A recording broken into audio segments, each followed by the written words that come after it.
இங்க இருக்கக்கூடிய இவரு வந்து பாத்தீங்கன்னா, அவரு ஒரு ஸ்கொயர் வேர்ல்ட்ல வந்து வாழ்ந்துட்டு இருக்காரு. அங்க சிம்னிலேருந்து வரக்கூடிய புகைய கூட வந்து பாத்தீங்கன்னா, ஸ்கொயர் ஷேப்ல தான் எடுப்பாராம். மாம்பழங்கள கூட இவரு ஸ்கொயர் ஷேப்ல வந்து மாட்டக்கூடிய மிஷின் வச்சிருக்காரு. அது மட்டும் இல்லாம கொறட்டு விடும்போது அதுல கூட வந்து பாத்தீங்கன்னா, இவரு ஸ்கொயர் ஷேப்ப தான் வந்து யூஸ் பண்றாரு.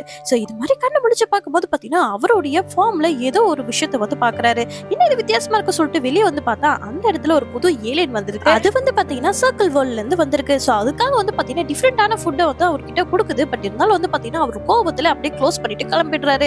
ஏன் அப்படின்னு கேட்டீங்கன்னா, அவருக்கு வந்து சர்க்கிள் வேர்ல்ட்ல இருந்து வர எந்த ஒரு விஷயமே பிடிக்காது. எவ்வளவு வந்து பாத்தீங்கன்னா, இந்த ஏலியனும் அவரோட இன்டராக்ட் பண்றதுக்காக ட்ரை பண்ணுது. பட் இருந்தாலும் வந்து பாத்தீங்கன்னா, அவர் வந்து ஏத்துக்கவே மாட்டேங்கிறாரு. இப்படி இருக்க ஒரு நாள் அவரோட டாய்லெட்லயே வந்து பாத்தீங்கன்னா, இந்த ஏலியன் வர அப்படியே எட்டி உதைக்க அது இப்ப வெளிய போய் விழுந்துருது. இது மாதிரி வந்து பாத்தீங்கன்னா, ஒரு நாள் பாறைய வந்து உடைச்சிட்டு இருக்காரு. அந்த இடத்துல வந்து பாத்தீங்கன்னா, இந்த ஏலியன் கொண்டு வந்த ஃபுட் தூரமா போய் வெடிச்சிருது. அதுல இருந்து பாத்தீங்கன்னா, ஒரு கியூட்டான ஒரு ஸ்கொயர் பூ வந்து பாத்தீங்கன்னா வருது. சோ அந்த ஃப்ளோர பார்த்தோனே இவருக்கு வந்து சந்தோஷமாயிடுது. இந்த இன்சிடென்ட்க்கு அப்புறமா வந்து பாத்தீங்கன்னா, ஒரு 2 பேருமே ரொம்பவே ஃப்ரெண்ட்ஸ் ஆயிடுறாங்க.